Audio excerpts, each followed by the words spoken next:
মুসলমানদের প্রথম কিবলা আল আকসা। মহানবী সাল্লাল্লাহু আলাইহি ওয়াসাল্লাম মেরাজে গিয়েছিলেন এই জায়গা থেকে। এই মসজিদে প্রতি রাকাত নামাজে নাকি 500 গুণ বেশি সওয়াব পান মুসলমানরা।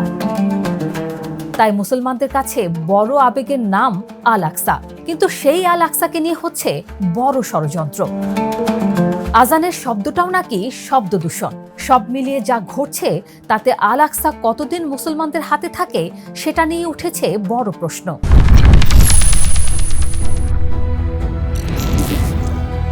আল আকসায় মুসলমানরা শান্তিতে নামাজ পড়তে পারেন না বেশ আগে থেকেই। হরহামেশায় তাতে অবরোধ ডাকে ইসরায়েল, সাথে থাকে যুক্তরাষ্ট্রের মদদ। ধর্মীয়ভাবেও ইসরায়েল বিশ্বাস করে সেই দিন বেশি দূরে নয় যখন আল আকসার পুরো মাতব্বরি চলে যাবে ইসরায়েলের হাতে। ঘোষণা দিয়েছে এসে গেছে সেই লাল গরু, অর্থাৎ আল আকসা ভেঙে সেখানে মন্দির তৈরির পথও পরিষ্কার আপাতত। সম্প্রতি মিডল ইস্ট আইয়ের বিশেষ অনুসন্ধানী প্রতিবেদনে এমন সব তথ্য উঠে এসেছে যা পুরো মুসলিম জগৎকে নাড়িয়ে দিয়েছে। 1967 সাল থেকে আন্তর্জাতিক চুক্তির আওতায় মসজিদটি দেখভাল করে আসছে জর্ডানের ইসলামী ওয়াকফ কর্তৃপক্ষ। মিডল ইস্ট আই বলছে আল আকসার উপর জর্ডানের দীর্ঘদিনের তত্ত্বাবধান তুলে দিতে ওয়াশিংটন আর তেল আবিব একসঙ্গে সক্রিয়ভাবে কাজ করছে।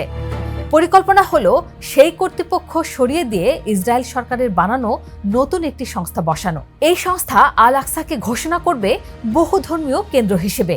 ইহুদিদের জন্য নিশ্চিত করা হবে সমান প্রবেশাধিকার। ইমাম ও প্রশাসনিক কর্মকর্তা নিয়োগ দেবে ইসরায়েল নিজেই। জুমার খুতবায় কি বলা হবে সেটাও যাবে ইসরায়েলের অনুমোদনের জন্য। ফ্রেন্ডস অব আল আকসার চেয়ারম্যান ইসমাইল প্যাটেল বলছেন এটি সাধারণ কোনো কূটনৈতিক পদক্ষেপ নয়। সহাবস্থান আর বহুধর্মীয়তার মুখোশের আড়ালে আদতে লক্ষ্য একটাই, আর তা হলো জেরুজালেম থেকে ইসলামের পরিচয়টাকে একেবারে মুছে ফেলা।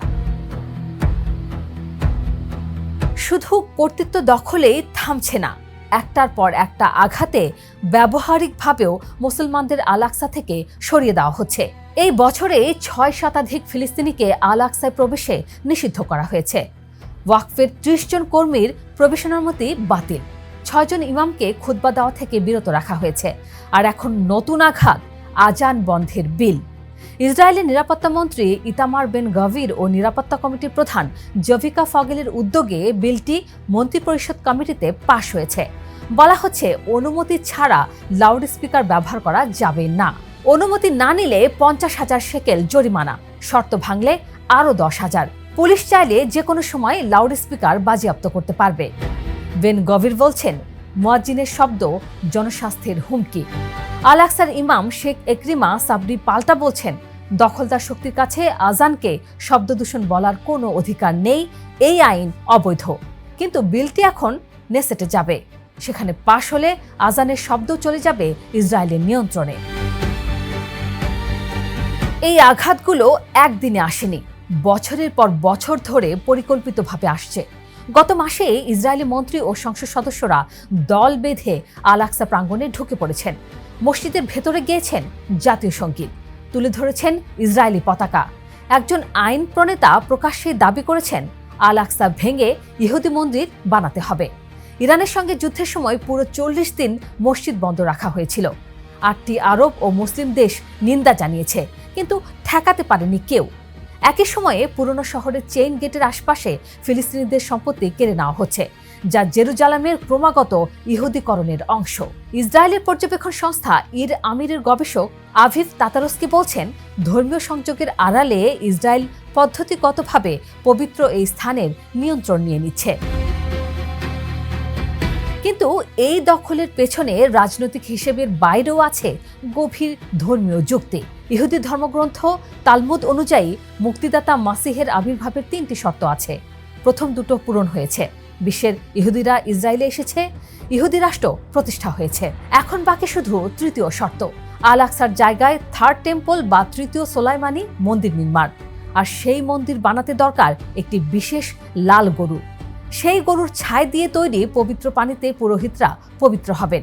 তারপরে শুরু হবে নির্মাণ। কট্টরপন্থী সংগঠন বনে ইসরায়েল ইতিমধ্যে যুক্তরাষ্ট্র থেকে 5টি লাল গরু আমদানি করে আল আকসার কাছের মাউন্ট অলিভের খামারে রেখেছে। টেম্পল ইনস্টিটিউট পুরোহিতের পোশাক, 24 ক্যারেটের 45 কেজি সোনার আলোকদানি সব প্রস্তুত রেখেছে। 2018 সালে জেরুজালেমে মার্কিন দূতাবাস উদ্বোধনের ভাষণে নেতানিয়াহু বলেছিলেন, টেম্পল মাউন্ট আমাদের হাতে এসেছে, এখানেই আমাদের থাকতে হবে।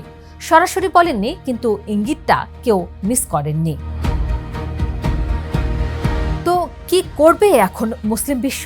ইসমাইল প্যাটেল সতর্ক করছেন, এই মুহূর্তে মুসলমানদের সবচেয়ে বড় বিপদ কেবল ইসরায়েলি আগ্রাসন নয়, নিজেদের ভেতরকার উদাসীনতা, বিভাজন আর প্রাতিষ্ঠানিক অচলাবস্থা।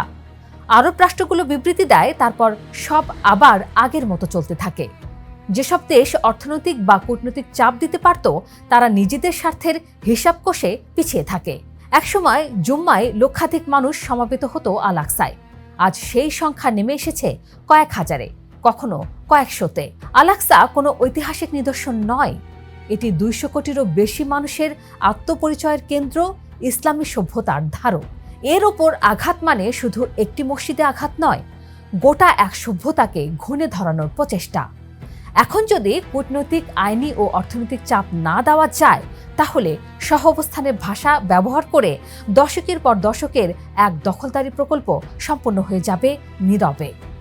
আজান থামবে, ওয়াকফ থাকবে না, খুতবা নিয়ন্ত্রণ করবে দখলদার। তাই প্রশ্ন এখন একটাই, মুসলিম বিশ্ব কি জেগে উঠবে আদৌ, নাকি বিবৃতি দিয়ে আবার ঢলে পড়বে অতল ঘুমে?